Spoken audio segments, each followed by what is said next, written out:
The time is March 6th, 1982. The place is the North Atlantic in Canada's coastal waters north of Nova Scotia. The situation is as follows. Canada's largest icebreaker, the Canadian Coast Guard ship Louis St. Laurent, is performing routine operations in favorable conditions. As the crew prepares for a fire drill, 18-year-old Anthony Patterson is learning the ropes of maritime life. It's only his 7th day at sea, and everything on board seems like an adventure. Until the fire alarm begins to sound before the scheduled fire drill. Smoke begins to fill the cabins and the bridge, and Anthony is about to be thrust into a crash course in marine emergency duties. This is Legacy Survival Stories. Standing light. Hey, you're going down, Going down! Legacy Survival Stories.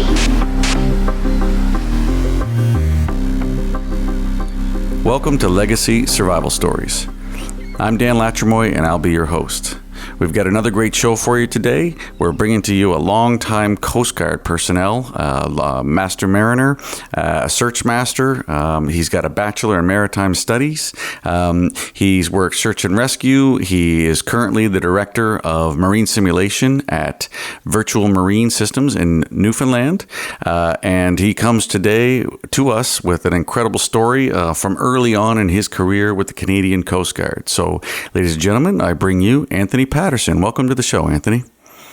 Well, thank you for having me, Dan.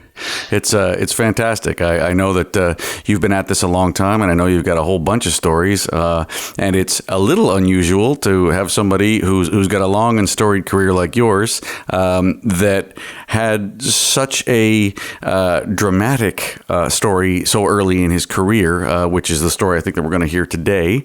So, if you don't mind, why don't you set the tone for us? What year is this happening in?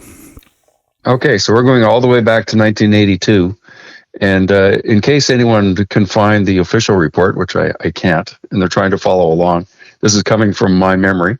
As an 18-year-old, my 7th day at sea in the Coast Guard. So you are literally 18 years old and literally on your 7th day on a Coast Guard ship. So how did you end up there? Did you go through the Coast Guard College? Right. So I grew up in Saskatchewan, and I applied to go to the Coast Guard College after I failed the eyesight test to get into the Air Force. I thought driving a ship was going to be like flying a plane. I was completely wrong, but I made the right choice for the wrong reason. Well, you never know where you're going to end up, do you? Yeah, that's right.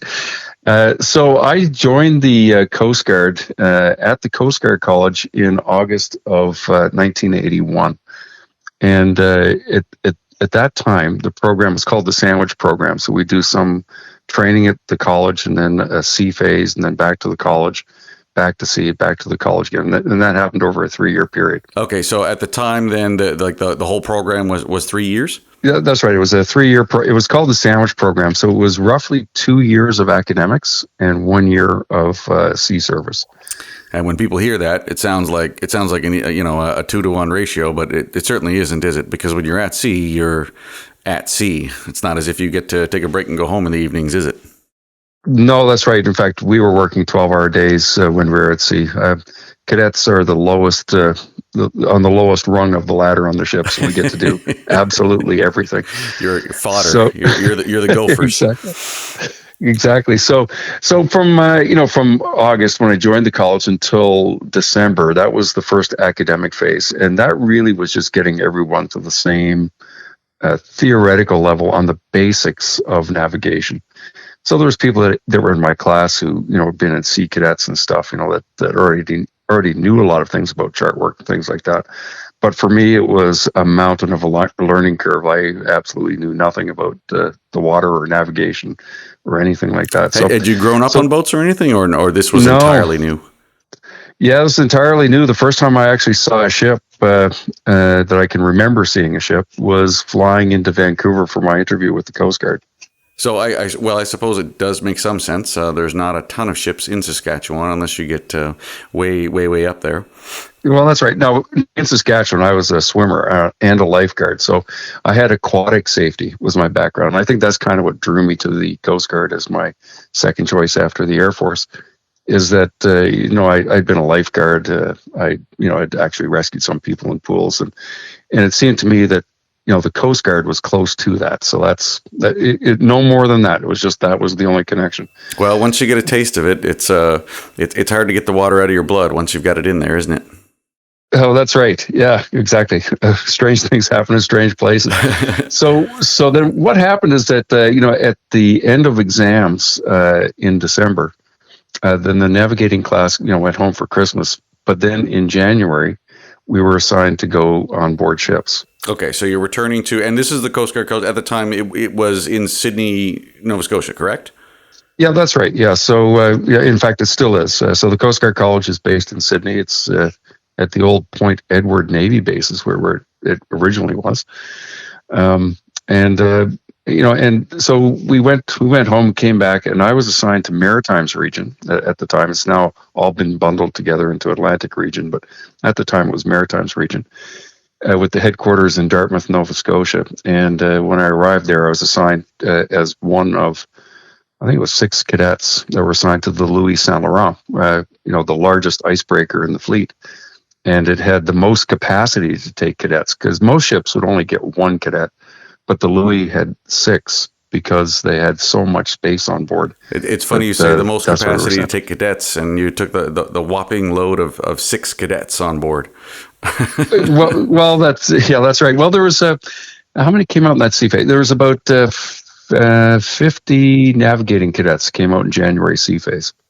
Okay, and so they'd be scattered across the country, assigned to various vessels. Do you have any choice in that, or they just sort of tell you you're going here, you're going there? Yeah, zero choice. They pull your name out of a hat and off you went. Now, what they tried to do is that over your 3-year program, like your 2 sea phases, they tried to give you a little bit of time on an icebreaker, a little bit of time on a search and rescue vessel, and a little bit of time on a buoy tender. Okay, well that's good. A little bit of cross exposure. Yeah, so you would get to know kind of how those operations worked. And as cadets, we only went on the bridge to steer or to be a lookout. Our main focus was to really understand how things worked as a seaman, like someone on deck and doing the same job that the crew was doing. It was very important that we figured that out, because this is our one and only chance in our career to actually work on deck. There's probably a joke there about the one and only chance in your career to actually do some work, but I'll let it ride for now. Well, yeah, that's true. It's not much of a joke. Anyways, so being on the Louis was, I was kind of upset at first, because the Louis at the time, she had boilers. So it was a steam turbine vessel, and the steam engines could generate a tremendous amount of power, but the cost was very high fuel consumption. So now you fast forward to the early 80s, after the fuel crisis in the 70s, is that the Louis was probably the most expensive ship for the Coast Guard to operate. So if you don't mind me asking, why then does that mean that you don't want to be on it? Is it because you think they're not going to do much just due to the cost of operating it? Yeah, exactly. She was going to be stuck in Dartmouth. The very last ship to be deployed on Gulf icebreaking operations was going to be the Louis Saint Laurent, because of the cost of fuel. Well, that's all my friends. So that's fair enough. So everybody else is going off to do exciting things, and you're going to end up sitting, in a bunk at the dock, basically. Pretty well, and that was from January until the beginning of March. That's exactly what happened. In fact, I remember we were on the Louis, in February. That's when the Ocean Ranger sank. Yeah. And, that's right. Same year. That's right. Yeah, a lot of dramatic events that year. Well, exactly. And I remember going up on the bridge, because we could pick up at night. We could pick up the radio broadcasts on 2182. So we could hear the operations going on the Grand Banks in Halifax from the ship's radio system. Just for the folks back home, when you refer to 2182, what are you referring to there? Oh yeah, no, it's a radio frequency, so it's kind of like the medium frequency for intermediate range communications. Like normally you can go 200, 300 miles, but at night, with environmental and atmospheric skip, you can sometimes receive broadcasts, maybe 500, 1,000 miles away. And it just kind of depends on the evening. And it just so happened on that, when the Ocean Ranger went down and the search after the Ocean Ranger, that the atmospheric skip was such that we could at night we could hear the broadcast in Halifax. Wow. Well, that is surprising, Skip, and that would have been some interesting but probably disturbing stuff to listen to.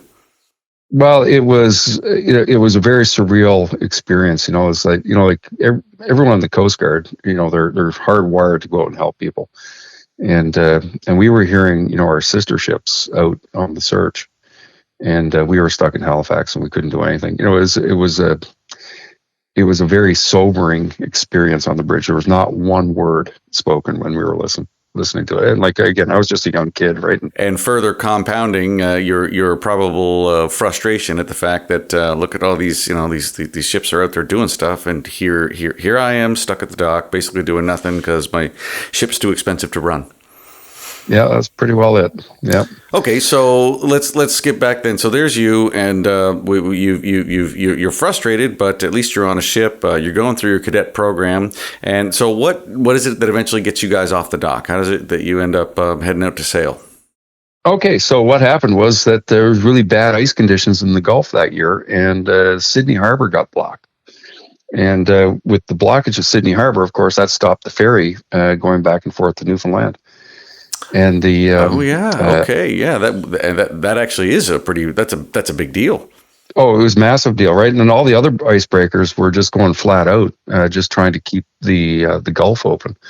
So they needed another icebreaker in the mix. So the Louis was dispatched. So we left, roughly March 1st. I'm not sure exactly, but around there, around that time. Gotcha. Late February, early March, somewhere in there. Yeah. And we sailed up to Sydney, and we started doing ferry escorts, and it was really, it was 2 or 3 times a day. Pick up the ferries outside of Sydney Harbor and bring them to the Marine Atlantic dock. So when you say bring them, are you basically just basically driving in front of them to clear the ice out? Yeah, that's it. Yeah, so it was, we were the icebreaker and we were clearing the path. Now, remember, I wasn't on the bridge at the time, except once I got to steer while we were doing it. Most of my view of this thing was on deck, looking at the ferry from the deck level. But that's really what we were doing. It was really interesting. I had no idea, how close the ships would get to each other while they were breaking ice. And so, while you mentioned that, taking then the pressure. How close are we talking about? Well, my impression was you could have spit and hit the other ship, but no, we were not quite that close. But I'd say we were maybe 20 meters away as we were breaking. That's pretty close when you're looking at a ship that's 300-400 feet long. that does seem pretty close. Well, it is. And you have to take the pressure off the side of the ship and all of that kind of stuff. So basically, that's what we were doing. We had done a few other odd jobs around Magdalen Islands. We had to escort a ship that was stuck up there and came back. So then I remember, so that brings us up to the point of, the event. So that was March 6th. And we were like every other day, we were just kind of waiting outside of Sydney Harbor for the ferry to come over from Newfoundland. And then we were going to, meet them at the ice edge and then bring them into the dock into Sydney. And so, and it was a beautiful, like all the other stories, it's a dark and stormy night. Well, mine's the opposite. It was flat calm. It was beautiful day. There was not a breath of wind. It is interesting in emergency response, stories and all the training and stuff. They always tell you bad things don't happen on nice days, but lo and behold, apparently they do happen on nice days too. Oh, well, yeah, and that's what happened to us. So it was a beautiful day, not a breath of wind. The temperature was a little bit cold, I don't know, -10 or something Celsius, but nothing, untoward. No, but by Eastern Canadian March standards, that sounds like a pleasant day. Yeah, it was beautiful. And that day we were going to have the first boat and fire drill since we sailed out of Halifax. So, the routine in the Coast Guard at the time was that you do these drills on the weekends. And because we hadn't really changed, like there was only 6 cadets on a crew of 82, so that we didn't trigger the regulatory requirement to do a boat and fire drill because we changed too much of the crew. There's only a few new people, and that was us. So off they went, and we're going to have our first boat and fire drill on March 6th at 1:00 in the afternoon after lunch. Okay, I've got you. And just again for the folks at home, what Tony's referring to there is as soon as, typically speaking, it's somewhere around the 25% mark that as soon as you change a certain percentage of your crew over, you have to do a drill as soon as possible so that you've got everybody up to speed on the procedures of that ship. Is that about right, Tony? Yeah, exactly. I mean, that's enshrined right in the Safety of Life at Sea Convention, which came from Titanic, like since 1912 up to even today. That's the rule. Gotcha. Okay, so there you are on this morning, and you know that there's a drill coming at 1:00 in the afternoon. Are you nervous about the drill? Do you care, or is it just a thing? Oh no, I mean, like remember, I'm an 18-year-old who kind of ran away from home in Saskatchewan to go to sea. So everything is an adventure and everything is exciting. That's kind of the way. That's the way I was. If only all the workers out there could maintain that enthusiasm when they when they do those drills every month or 2 weeks or whatever from now to the end of time. Well, you don't. But okay, now that you're getting into the crux of the story, we'll come back to that point again. Okay, great. But okay.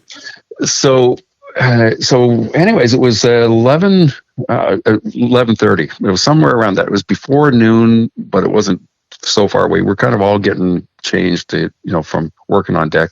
We were actually chipping and painting somewhere, and getting ready to go for lunch in the officers' mess. So we had to get out of our coveralls and get into our uniforms.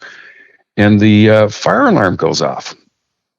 Now, this is just before lunch, somewhere in the 11:30-ish range. You know that you've got a drill scheduled for 1:00, and you're thinking, well, gee, it's not 1:00 yet. Is that about the mindset that's going on here?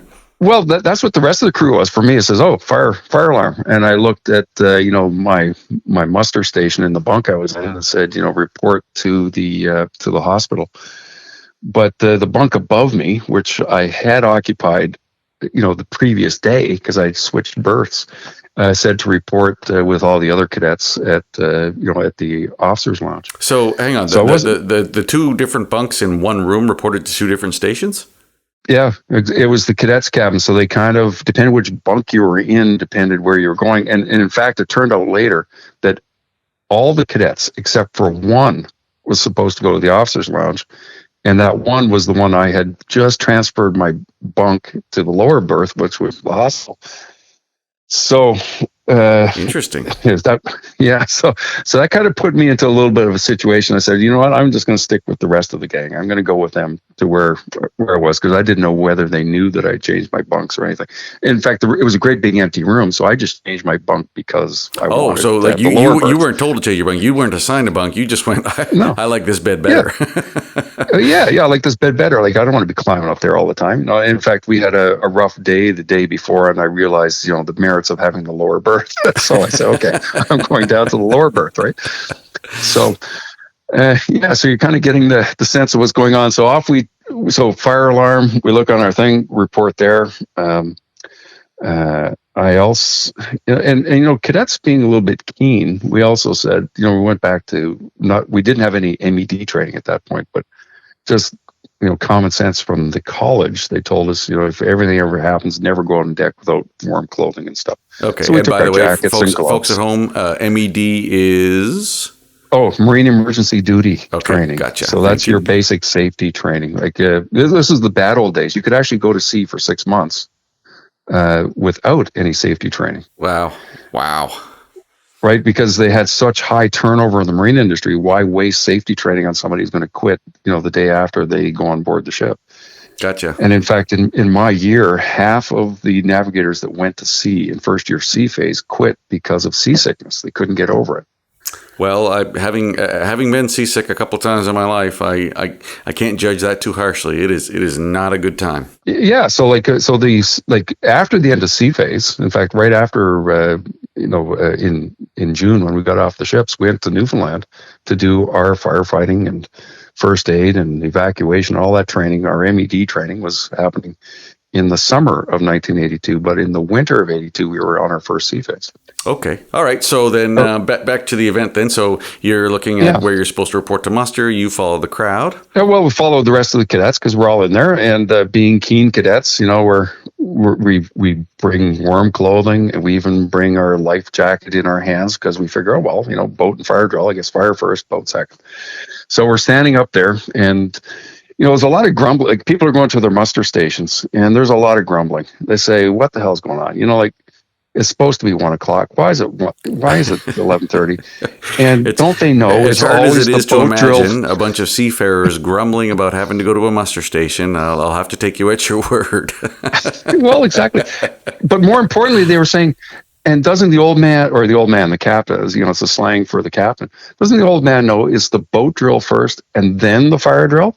So a lot of, I'd say half the crew went to the boat station, not to their fire station. Oh, okay, wait, this is getting interesting. So now you've got a situation where people, because they know a drill is coming, they're anticipating the usual flow of the drills, and they're just kind of just going ahead and falling into that routine as opposed to following the actual alarm. Yeah, that's right. I mean, boat and fire drill, alarm went off. They just autopilot. They went to, the old man made a mistake. I'm going to my boat station. No, some people went to the fire stations and some went to the boat stations. Interesting. Okay.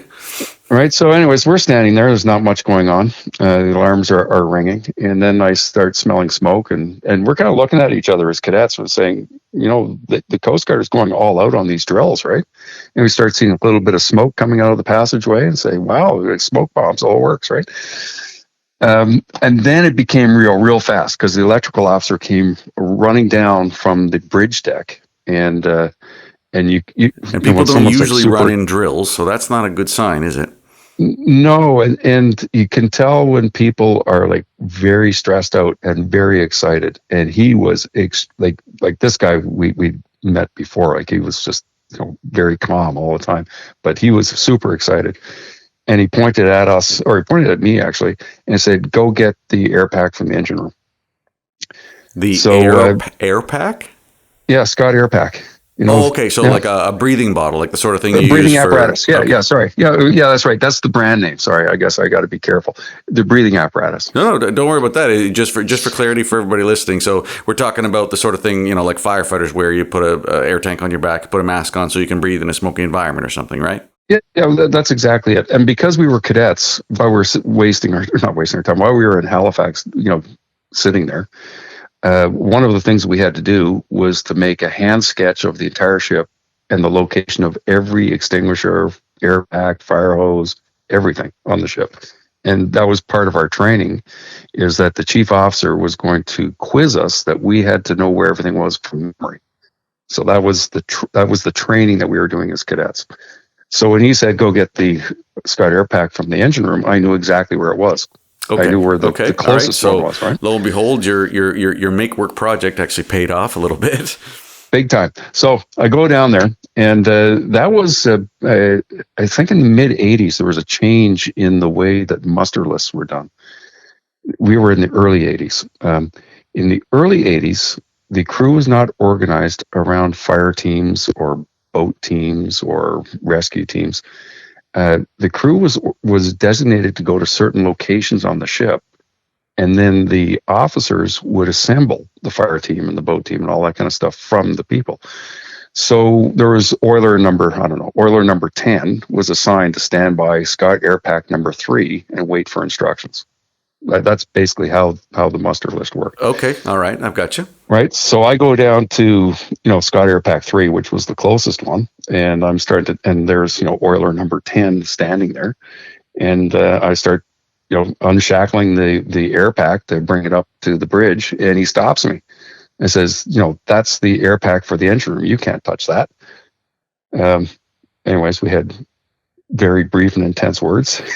And I got the point across to him that there actually was a fire, but he didn't believe me. He still thought it was a drill going on, right?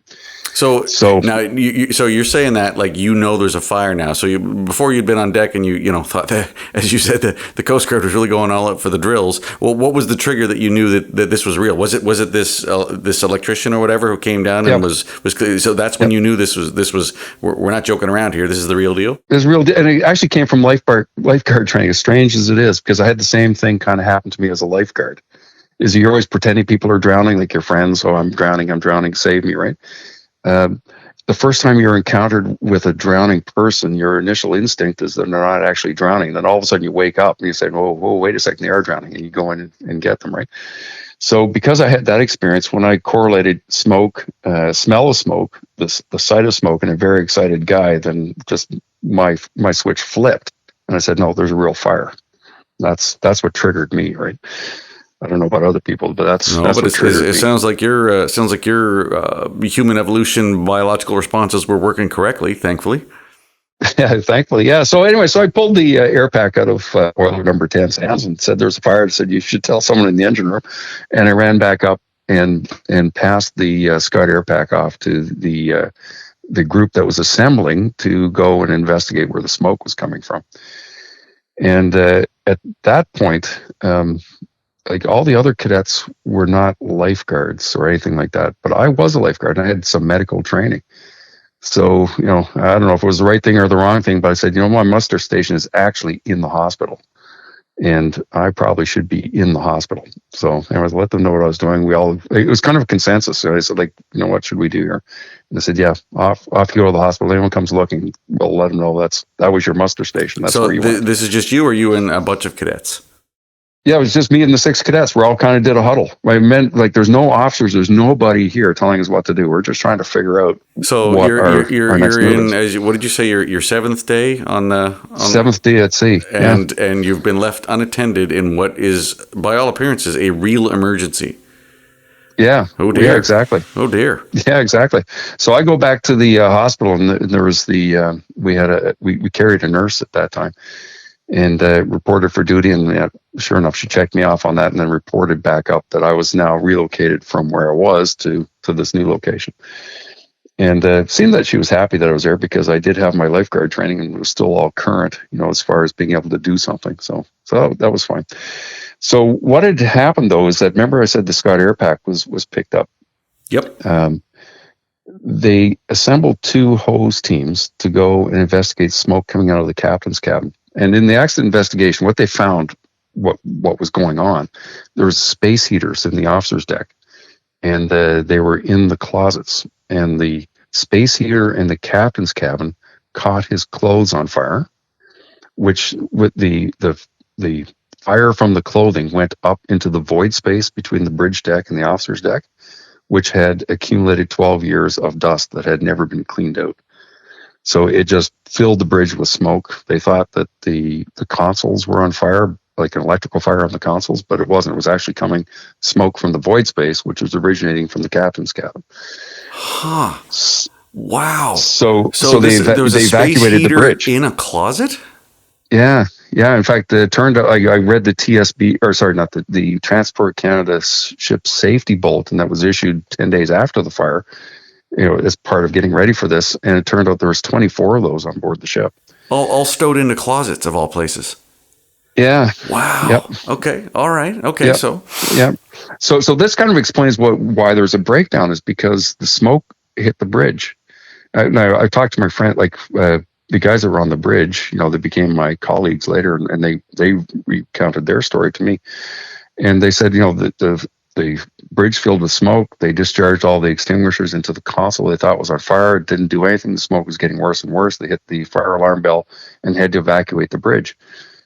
So you go back to the way that they were trained in their drills. The command and control center for the ship was the bridge, which has now been evacuated. Oh my goodness! So right. So that's why communications broke down. Right.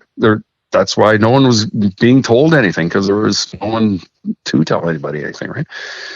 So they created an ad hoc. They kind of figured that the smoke was coming out of the captain's cabin, that was the source of the problem. It took them, I don't know, my perception, about 10 minutes to figure it out. So they assembled 2 hose teams with all of the senior people on board the ship. So the captain, chief engineer, chief electrical officer, bosun, carpenter, like all. Wait. So the top guys. I'm trying. So the people in charge then are now becoming the host team, the fire team. Yes. Okay. Right. Okay. So they go and they open up the door to the captain's cabin to see what's going on, and a fireball comes out and takes out all of them. What? And the reason why is they didn't have any water in their hoses. So did they connect them to the hydrants on the ship? Everything was, but when you do drills inside of the ship, you don't put water in the hoses because it creates a mess. So by proxy of that, then they had connected the hoses, but just like in drills, they hadn't put water in them. So they go crack open this door, and are we talking like backdraft type stuff here? Yeah. Because I was in I saw the like all this stuff. I wasn't there when it happened, but I saw the aftermath of it because I was in the hospital. And then we started getting these burn victims coming into the hospital, and some of them very seriously burned. Right. Oh my goodness. And not because problems aren't bad enough. We're back to the senior people on the ship, the captain, the bosun, like your senior people, the people that are supposed to be in charge, are the ones that grabbed the gear to go fight the fire, didn't put water in the hoses, and so this is the people that just got taken out by this fireball. Yeah. So then the firefighting effort was down to the next tier of officers on board the ship. And at that point, my friends, because remember, they're milling around still what's going on. When the fireball happened, then the next tier went and grabbed them and put them on fire hose duty, because basically we had the top 2 decks of the ship were now on fire. And they were firefighting from the outside, like outside of accommodations, inside. And that's where the Scott Air Packs were. Like, we ran out of Scott Air Packs for the fire teams within, I don't know, 20 minutes. Yeah, they don't last long, do they? Once you get going, once you get huffing and puffing. Right. So then firefight. So there was nearby ships. There's 2 other Coast Guard ships kind of came near us, and we started organizing helicopter airlift of their Scott Air Packs to us, and us evacuating burn victims from us to them. Oh my goodness. This is incredible. Holy cow. So then after, like, the fire was going on for about, I don't know, 3 or 4 hours. So at the end of it, actually, it was breath holding is how they were fighting the fire. You're going to have to describe that, because I'm having a hard time with that. Are we talking about people going into a smoking area because there's no more Scott packs? Yep. So trying to fight fire while holding their breath? Yeah, getting as close as they could. They couldn't get right into it, but it was more like fire containment. They'd hold their breath and they'd do relay races, and the water coming out of the hose was at like 1 degree Celsius, and the water rushing past their feet was like really warm. It was like the hottest bath water you could think of, right? So like going into the hot space, and then as it floods back out, it's been heated up by the space kind of thing? Yep. Yeah, exactly. Holy jeez. That's amazing. Yeah, so that was going on no, I wasn't involved in that part. This is my friends told me that. So again, if you read the report and there's something different in there, well, my friends didn't tell me the truth. No, we're taking Anthony Patterson. This is the fact, and obviously the report is wrong. We're going with this story. I like this better. Yeah, well, this is an 18-year-old from Saskatchewan, 7th day at sea perspective. This is what it is with 0 emergency training, right? So because I was in the hospital and we had the burn victims, I was helping the nurse bring them up to the helicopter deck and to package them up and get them into helicopters to fly them off. And then the order came. No, the captain didn't leave the ship. He was burnt, but he didn't leave the ship, and he was organizing a lot of this stuff as well. So he's still active. He's still doing stuff. He's still active, okay. But yeah, he was hurt pretty bad though. But anyways, he was still very active. So so what can I say there? So the order came out then to evacuate non-essentials, which we had done. Most of the crew was dedicated to firefighting. So it was me and the bosun's mate actually had to do a lot of the other stuff. So he was on the phone system for helicopter operations, and I was the guy at the tank. Had the 5-minute briefing, if the helicopter crashes and burns, hit this button, right? So I had that. Nothing like on-the-job training, I guess. Well, exactly. And then it was we had to go rig emergency towing gear on the stern so that the ships could tow us. Because a wind was starting to pick up a little bit, and the fire was starting to progress into the ship, like from the front of the ship aft. So sorry, so we wanted how to far turn. into, are we like are we 45 minutes into this, an hour into this, 2 hours into this? Where do you think we're About at? 45 minutes now. Yeah, about Okay. 45 minutes. Okay. Yeah. So then we were getting one of the other Coast Guard ships then to rig a tow to the stern of our ship, and then tow the stern into the wind, so the fire would be blowing forward and not into the accommodation to help the firefighting, which ultimately they did, and it was, it worked like a charm. So, but again, like, you're rigging. I was rigging these 10-inch mooring hawsers with the boatswain's mate for towing with another ship and getting the messenger lines out and all that. We had 100. I don't know how many. To me, it was 100, maybe 150, maybe 30. 45-gallon drums of aviation gas that were lashed to the rail just behind the fire. Oh dear. So after after it took us 2 days to load it in Halifax, and took the boatswain's mate and myself about 20 minutes to get them all back on the flight deck after everyone had flown off. We had to rig the was it the David Launch life raft, basically reading the instructions on the David Launch life raft and then just doing what it said, so get it rigged and ready to go. So just quickly for the folks at home, everyone probably knows what a life raft is, but a David Launch life raft is one that it actually hangs off a little crane type thing, a davit, so that you can board it at height and then sort of lower yourself down to the water rather than having to jump in. And never having used it before, never having had any of the Marine Emergency Duty training, you guys are literally reading the instructions on the shell, like reading the instructions on the outside of it. That's it. That's exactly it. Oh, and so all that was going on, right? And so they finally got the fire under control up on the on the accommodation area enough, and we were able to get, because back then ships could recharge their own air packs. So the other Coast Guard ships were recharging air packs, and it was kind of a shuttle service going on, and they were getting and then cycling them back to you guys. Right. Yeah. So we had a few spare that were full, and once the fire was under control enough, they sent a team into the ship just to do a quick inspection of the rest of the ship. Because after the alarms went off, I'd say it was like 5 minutes, maybe 10 minutes after the alarm went off, that you were not getting back in the accommodations for any reasons. Right. So we had a lot of people actually just left in flip-flops and t-shirts, right? And we had to evacuate them because gloves and hats and warm coats became, the number one thing. Oh, so yeah, I forgot about that completely. So now you're back to the fact that people came out for what they thought was going to be a drill, grumbling about it, so completely unprepared for what turned into a real emergency that from the account here and from the reports escalated incredibly quickly. And so now they're outside, and you can't get in the accommodations because it's damaged, burning, etc. So now you got people trapped outside in the North Atlantic. I mean, we're not way up in the north here, but it's still March in Canada. Oh my goodness! Oh, it was -10, like I said. Like, it was a nice day, so they weren't getting frozen with wind chill, but it's pretty cold. It was cold enough outside, right? So So anyway, so we had. To go back to the guys that went inside of the ship, and they found that the galley was actually on fire. And this goes back again to drills. So what happens during a drill is that the cooks they go up with their life jackets in their hands. They say, "I'm here." You go, check, you're there, and then they're immediately excused to go back down to the galley to keep cooking. Which sounds weird, except that, boy, that food is important on a ship.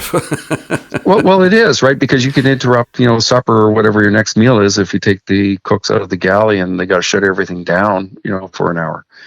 You'll have sandwiches for supper. You're not going to have food, you're not going to have hot food. So when they left, remember, this was a boat and fire drill, and the old man hit the wrong button. Oh my God! So they just had their whites on, their white cooking gear. They grabbed their life jacket, their cook outfits, their chef outfits, right? Kind of thing. Yeah, they went up to the boat deck, standing there with the life jackets in their hands, waiting for someone to say, "Okay, tag," go back to the galley. But remember, supper was starting to be served, so everything was on the stove, and all the stoves were on full blast. Oh my goodness.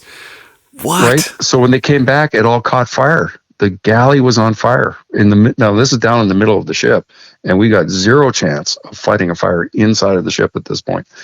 So what they had to do is close the doors and pull the fire suppression system, and thank God that knocked it out. Otherwise, probably the ship would have been lost. Holy jeez. On top of everything else, like you've spent all this time trying to wrestle this fire upstairs, and the whole time there was another one brewing downstairs. Yep. Oh my goodness. Yep. Yeah. So that was pretty well the end of all that excitement. The rest of the time, like the denouement of all stuff, was that we were on fire watch overnight. In the morning, we were towed into Sydney. There was 2 ships. I think by that time the Labrador had come up, if I remember right. So the Labrador was breaking a channel, and we had 2 blenders, one alongside and one towing in front of us, and trying to keep us from hitting the ice. And a few times we did hit the ice, so our ship would stop dead, the other ships would keep going, and we were snapping these 10-inch hawsers like they were just rubber bands. Like, no problem, right? Anyways, so we got into Sydney, and that was wonderful. A couple of days later, we got towed down to Halifax. The Coast Guard College lent us their gyro compass that they used for teaching, because we had no gyro compasses or anything, and we had to steer from the emergency steering flat. That was the other job of the cadets. We had the great big massive wheels, I don't know, like 30 feet in diameter. And this is how you're ruddering the ship. Yeah, exactly. So they set up a temporary bridge in the officers' mess, and we were just trying to steer to stay, to ease the strain on the tow line. So they would just call down to us, what courses to steer, and we'd have this great big massive wheel. It's like an old movie, right? We had one person on one side, another one on the other side, and you're just grabbing the spoke and pulling it down, grabbing the spoke and pulling it down to turn the wheel. Jeez. and the gyro compass, the only place we could fit it was sideways. So whatever course they gave us, we had to add 90 degrees to it and then steer that, right? Anyway, so that was a lot of fun. So amazing. Coast Guard ship in the 1980s, and you're basically steering, like something from the 1300s almost. Like, you're just yelling down to the, and then a bunch of people just turning a big giant wheel. That is crazy. So I got to ask this, and I'm almost scared to know the answer, but in all this drama and in all this fire alarm that, wasn't really taken seriously and then turned out to be real, and then you've got a sudden escalation of people, the people in charge get caught in the fire. And were you able to get a full muster? Were you able to account for everybody? Yeah. Okay. Yeah. So everyone was accounted for. Nobody died in the incident. There was a couple of people who were really seriously hurt, and I think that led subsequently to a death later on. But there's nobody at the incident itself that died, the day that the incident occurred. But I'm guessing here the burns and such from that. Okay, wow. Yeah, the injuries were all the serious injuries were all burn. Oh wow. Burn injuries. Oh no. Yeah, which are those probably the worst ones that to have. But yeah, so it was interesting is that all the stuff we did in that day, like we had catting an anchor. There's a very specialized term. Basically, you disconnect the anchor from the anchor cable, and you use the anchor cable to attach to a tow line from a ship. So it gives you a very strong pull. But that's called catting an anchor. And you jam your anchor. I've never heard that phrase before, but it's going in the memory banks now. Yeah, well, exactly. So it's and the anchor is kept in the anchor pocket. Well, you do have to know how to do that in your training, and you're taught that at the master mariner level. And most people in their entire career will never cat an anchor. I'm 20 something years into mine, and I've never done it. Yeah, and I catted 2 anchors, with the boatswain's mate. It's on my 7th day at sea. So, you talk about an acceleration of some aspects of the training. I mean, that experience did it. That is incredible. Yeah, you covered, well, thankfully, you didn't have to use any sea survival stuff, but it sounds like all of the firefighting training that you that you would have got eventually, and the first aid training that, as it happens, you had because of your lifeguard background, and then all of your nautical type training, how to cat an anchor and to arrange and slip houses and so forth. Sounds like you got the crashiest crash course in that one could ever get. Well, yeah, exactly. That's the way I look at it. So, so what did I get from that? I mean, like it's a very exciting story, but like what came out of that? And the number one thing that I got out of that, from that experience right up until today, is it really makes a difference on how you do your emergency drills on board. It is probably the most critical thing that you do on board the ship, because you fight exactly the same way as you train. And when you put people under stress, whatever you do in a drill and whatever shortcut you put in the drill for whatever reason, is that when the time comes, people will forget that it's a shortcut. That's very interesting. You say that, and that is a recurring theme. That what you drill people to do, and what you repeat and repeat and repeat in your drills is what they will do in an emergency, even if it's suddenly inappropriate or incorrect or even completely illogical. And as you say, I mean, the doing the drills with the fire hoses, like with no water. And I perfectly understand you don't want water in your accommodations, but if you don't ever test it, how would you ever know? Oh my goodness, like that's crazy. Anyway, I'm sorry to interrupt there. Yeah, no, but I mean, it's a very common theme. I mean, you look in accident investigation reports, and this just keeps happening over and over again. And the SOLAS convention, the Safety of Life at Sea convention, it says right in there that your drills have got to be as realistic as practicable. Now, practicable is a legal term. It means that you don't do a drill that you're going to hurt anybody, but get as close as you can without crossing that threshold. And, there's a lot of things that you do in like responding to emergencies, like they're dangerous. Like it's hard to use operational equipment in a drill and be realistic without having danger of hurting somebody if you're going to push the realism card. Yeah, 100% correct. 100%. Right. So you start to, I call them shortcuts. So it's not shortcuts. I mean, there's very valid reasons why you don't push the limits during a drill. You don't want to hurt anybody during a drill. I when I became, captain of a ship, I didn't want to hurt anyone during a drill, and I never did. But that's just the necessity of it. So when you start looking at what I'm currently doing in simulation, I mean, this is really a big incentive. Is that experience I had on the Louis was what can we do to make these drills more realistic? Well, it's that sounds like a powerful motivation. That is a remarkable story. How quickly that turned wrong, and how it as we often say, that the dominoes lining up, or the Swiss cheese holes lining up. The fairly relaxed attitude towards drills.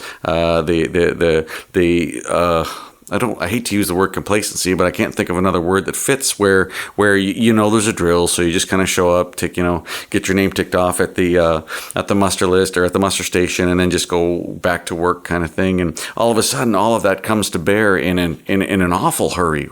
Like that is just amazing. Yeah, I mean, when things start to snowball on you, they snowball. Like she said, I was in the search and rescue side, so like fast forward a few years in my career after that, I'm on the SAR. On the search and rescue side of the thing, rescuing people in these situations. And, again, you just see it, is that when you talk to people after you've pulled them out of the water or got them off their boats or whatever, it's like they're kind of astounded at how quickly things snowball. Like once it starts to go, it goes really, really fast, right? Yeah. Yeah. That's and no greater evidence than the story you just told. That's incredible. So I'll ask this thing. So you said one of your big takeaways would be drill as realistic as you can, and is it fair to say you'd probably agree with add some variety to your drills? So, and I mean that a lot of times on ships they'll kind of do they'll do the drills, but it's just kind of show up at the lifeboat station or the muster station. Sit around, have a brief, maybe don the suits once in a while. But I guess what I'm saying is, would you agree that it's probably a good idea, throw some spice in there from time to time, do a fire drill, from time to time do a person in the water drill, stuff like that? Oh, I can't agree more. I think the essence of the drills is that you should have the crew never know exactly what's going to happen. Like, they've got to be trained how to expect the unexpected. Otherwise, they will not have resilience. The drills are not only like the technical thing, like how does this piece of equipment work, and where do I go when the alarm goes off, and what does the alarm sound like? It's more than that. It is that something is occurring. There's going to be no incident that's ever going to be the same as a drill. So why do you make the drills predictable? Like, and I'm not talking about like throw the alarm off at 3 a.m, because there's good reasons why you don't want to do that. But when you do have drills, people should be going there and saying, okay, like, what's in store? Like, what's going on? They've got to develop this sense that they've got to keep their eyes and ears open and adjust to things as they are occurring, rather than to have a mental model that things are always going to be the same. Otherwise, they will not have resilience. And if they don't have resilience, they're going to run into a big problem. Yeah, that's well said. That's very well said. Okay, Tony, I think that's probably a good spot there, unless you have any last tidbits that you wanted to add in. No. I mean, it's. I'm really glad you're having this podcast, because it's good for people to get these stories out. That's part of our intention. That's how you learn from each other, right? Yeah, exactly right. Is we're trying to further the knowledge, and it's hard to beat the sort of the eye-opening, eye-popping part of a story when you talk to somebody who's really been there. And I mean, the story you just told, I had not heard that. Tony, we've known each other for 10-ish years now, and I've never heard that story before, and I'm floored over here. Like, that is an intense story. And I'm glad you made it out of there, and I'm glad just about everybody else is too. I'm sorry for the those that didn't. I don't know all the details there, but I hope that you and the rest of the people that did come through are wiser for it. I know you are, because I know what you do for a living. Yeah, well, I can guarantee you the people that I'm still connected with that were on that fire, that fire changed them. They all have the same perspective. It's got to be real. It's got to be as real as you can make it. Okay. Well, that's fantastic. Thank you so much, Anthony Patterson, for joining us on the show today. And I get the sense from a few comments you made there that there might be a few other nuggets of gold rolling around in your storybook vault in your head. So if you're willing, one of these days we'd love to have you back on the show. No, happy to do it. Thank you very much. Okay. Thank you so much, Tony. Take care, and we'll talk to you soon. Okay, bye-bye. If you have a story to tell or know of someone who does, please contact us at legacysurvivalstories, all one word, @gmail.com. You can also find us at legacysurvivalstories.buzzsprout.com. If you're enjoying the podcast, please subscribe and help us move up the charts with a 5-star rating. We like comments and reviews, so we'd love to hear from you. You can find us on Apple Podcasts, Spotify, Amazon Music, Stitcher, and almost anywhere you can find podcasts. Standing light. Hey, you're going down. Going down. Legacy. Survival stories.